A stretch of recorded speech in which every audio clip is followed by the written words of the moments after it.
Hello, everybody, and welcome to the 714 podcast. My name is Shyam Ronvelia, and I'm joined today by a very special guest. Battey is in the studio, and he's a great basketball player. He plays for the University of Colorado, and he has many achievements, and he's here with us today. How you doing, man?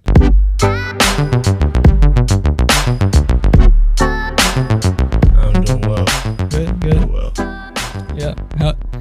So tell me about the camp that you're part of. So it's a Nike camp. I worked the Nike camp out in Santa Barbara last week. So just really a beneficiary to the kids, and teaching the young generation how to play basketball and how to move and how to play defense. Just all the entities that come within basketball. Yeah, that's a very good thing to have. So you're also down here for the Drew League.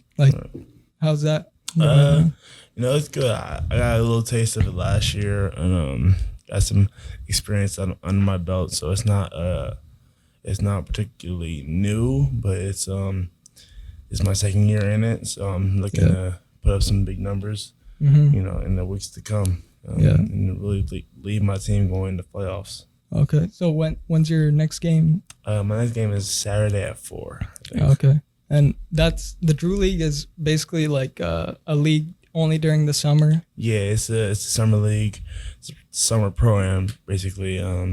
Just people from high school, college, NBA, overseas, just all come together and play, and it's a great time. Yeah, it brings the community of California basketball together. For sure. Because I saw on the website, people from the streets of LA to college level, even NBA players come together. Right. And it's cool because it's actually free to get into the Drew League. So, it was free from when it first opened, and it's still free today. So that's how much you can tell that they stay true to their character and just stay true to the purpose of why they invented the Drew League. Mm-hmm. I saw on Instagram, Giannis was there a couple of days ago. Right. Yeah, that's pretty cool. Yeah.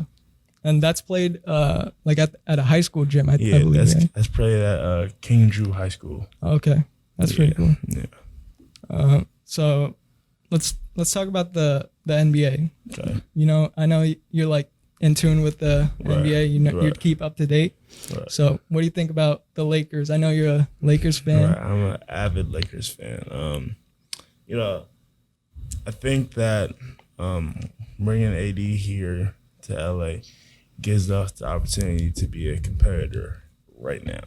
I mean, obviously those guys, Lonzo, hate to see him go. B.I., Josh Hart was a project of sorts. So they were more geared to future success down the road, 3 or 4 years, just all becoming quality players in the league. But, if we're talking about winning now and right now, I think the AD trade was needed to happen. Yeah, I know. Because, LeBron, I don't think, he could wait for that long to because get he only has 4 playoffs. years on his, 3 more years left on his contract. So, and also AD's 26, 10 and something guy on his career, and Lonzo and B.I. is 28. So, it wasn't really that big of a trade-off. Yeah. You losing 3 players that produce as the same amount as one. Yeah. In AD, so. I know. AD, I think, was a great trade for the Lakers. Right. And they also brought in Boogie Cousins and kept Rondo. Right. Yeah, so it'll be interesting to see what lineups they throw together this year.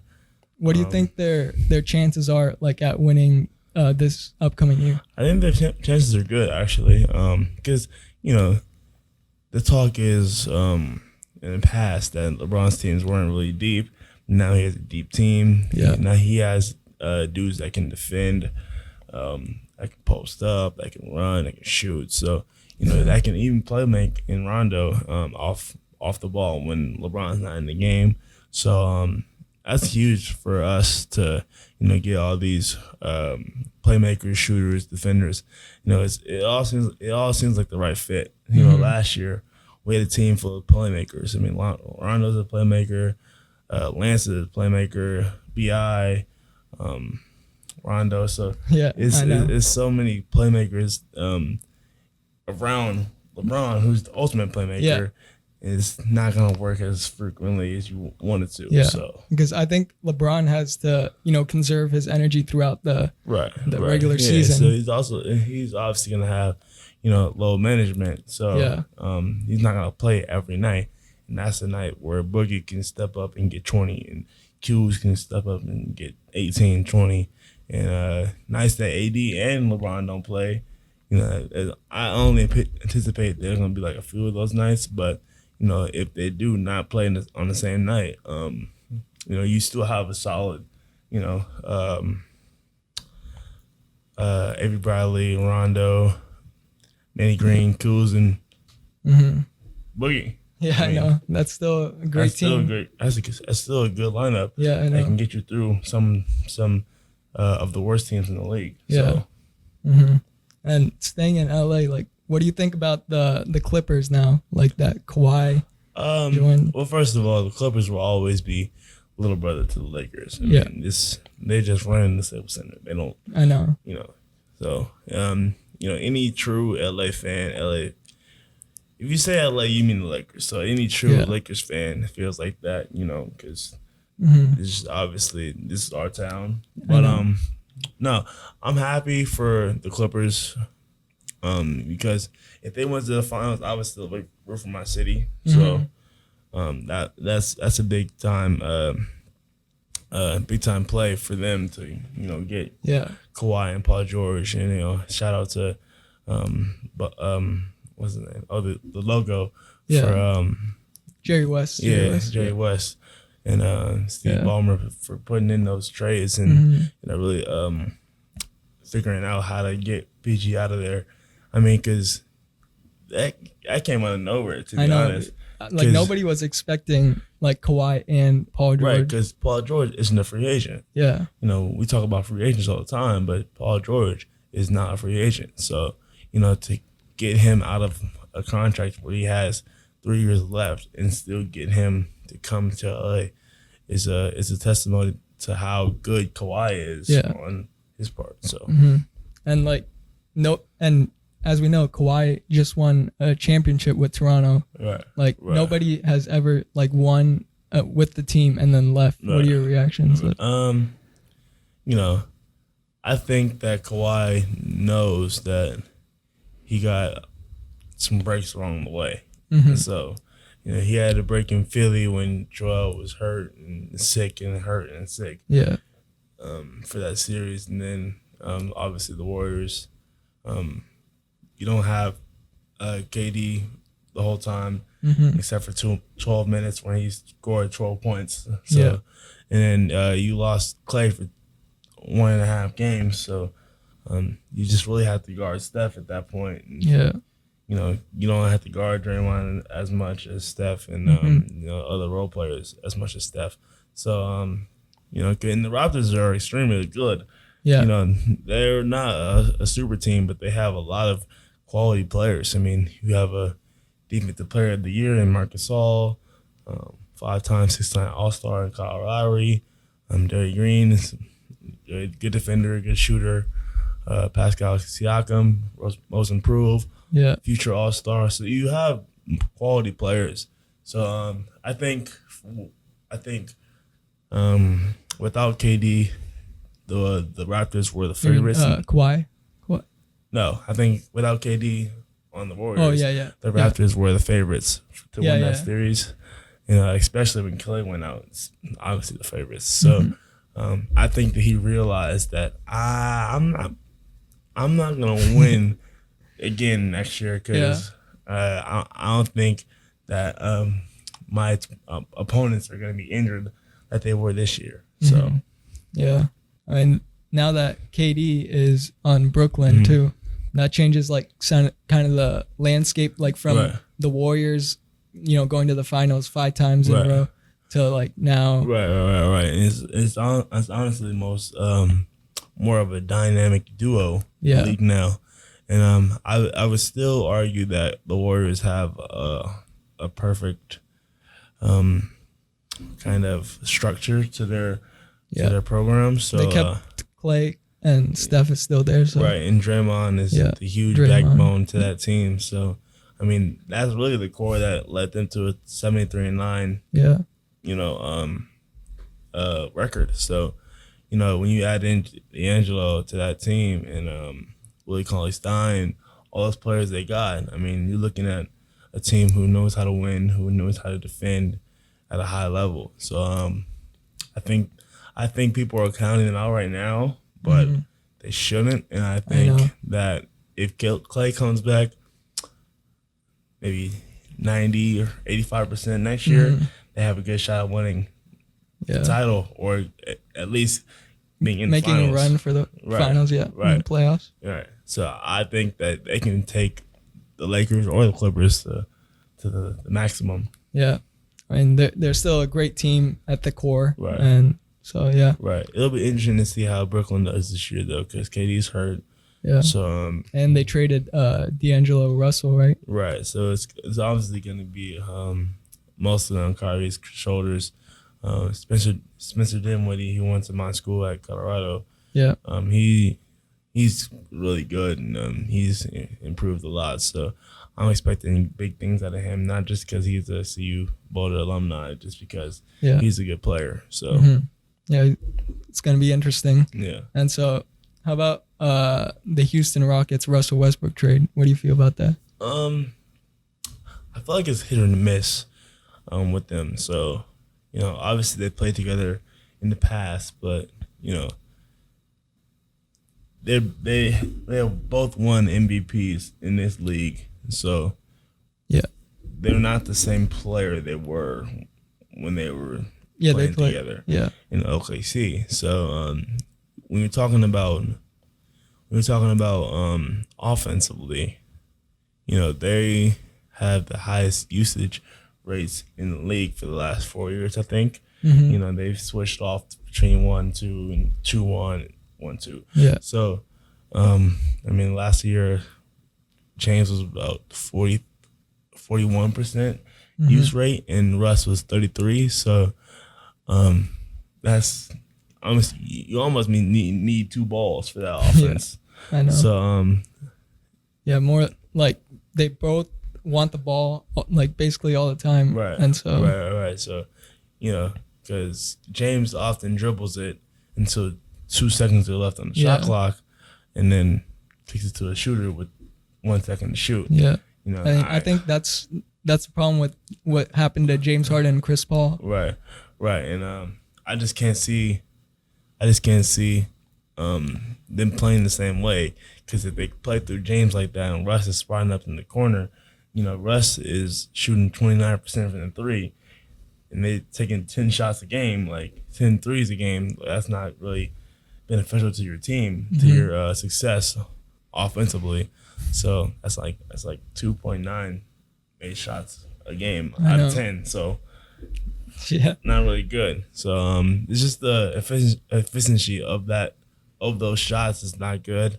So I think they're gonna have to make more flow in their offense and more movement and more, conventional style,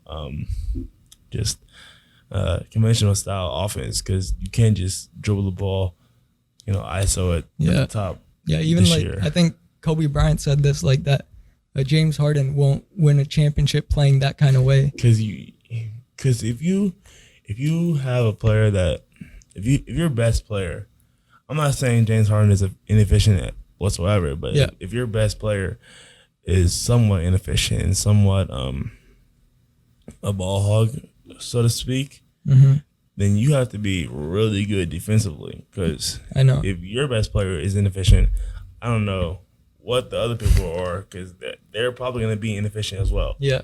So, because they're not getting regular shots, they're not, they don't touch the ball on offense, except for when the shot clock is at 1. So, I think James Harden is a hell of a player, but I think he just has to, let some ego go. Yeah. With Russ this year, because they both had to let some ego go to play together. Like Russell, he has like triple double like stat line. Right. He has to let that go. I think. Because you have. I mean, you just saw it last year. I mean, he averaged a triple double. Paul George putting up MVP type numbers. Yeah. Third in the MVP race, and first round exit. Yeah. It doesn't translate to victories. It just, it's fun. It's all fun and games. But you gotta win too. Right. Triple dubs is all, it's cool. Like average that. Yeah, gets on Sports Center. Right. It's a thing to watch them play, but I wouldn't want to. I want to play with him, but not when he's in that mode of just triple double. Yeah. Because I've seen Russ do some unbelievable things, and I would hope to play for him because he gets his guys wide open threes. Yeah. All the time, but he's just like such from a win standpoint, it's not ideal. The way he's playing right now. He's like a very aggressive player. Like when it comes to basketball, that's just his type of style. Right. I love that. I love his passion. Yeah. Yeah. And like talking about Russell Westbrook, I saw like he had a triple double like during last season for Nipsey Hussle. Right. And that he shouted him out because he's from LA too. Right. Yeah. Yeah, so because Nipsey, anybody in LA, anybody from LA knows how much Nip means to the city. Yeah, and it still pains me today to realize that he's gone, but because I live right on the corner from where he got shot, so I'm right there, right in the neighborhood, right. Yeah. So. I live off Slauson. Like, that's one of my cross streets. And Crenshaw and Slauson are my cross streets. I live in that neighborhood that is running through them. But, what did he mean for the city of LA? He just meant, I think, the most everlasting meaning to him in the city was growth.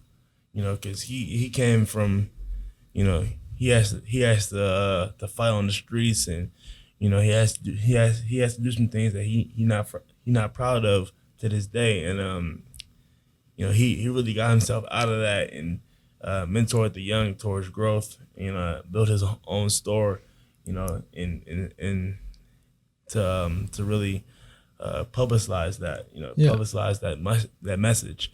So I just, it hurts me to think that he's gone, and because him and Dom Kennedy lives in my neighborhood. He's from the 90043.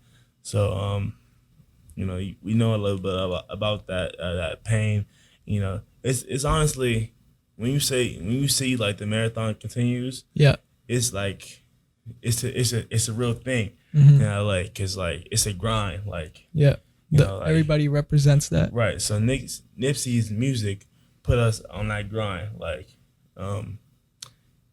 Nipsey's music, whenever somebody was working out, or whenever somebody is, grinding for something, you can always relate that back to Nipsey's, upbringing as an artist. So, yeah. Yeah, he meant a lot to not just the city of LA, but to a lot of people. Right. Yeah. And so, coming back to you, I know this your third season, right, for the Buffaloes? Well, my first season, I redshirted, and I played last year. So my second season playing, but third season at school. So. Yeah, that's good. So what are your thoughts and expectations for this upcoming season? My thoughts is just, I'm just gonna try to win as much as I can. I'm really competitive, and my team is too. So I think that we didn't lose anybody from a 23-win team. So we finished 23-13 last year. So it's pretty good. So I expect that to be about 26 this year, 27. Yeah. Or I don't expect us to lose any games, honestly. We play Kansas next year at Kansas, and I expect to win that game because, as a team, I have faith in my teammates. I have faith in my coaches, and just as a program, as a staff, just to get the job done. Yeah. So I'm just looking forward to the ride, honestly. Yeah. It's going to be a fun season. Yep. Hope you guys check it out. Yep. Yeah. That's it for this episode. Thanks for listening. Have a good one. Bye.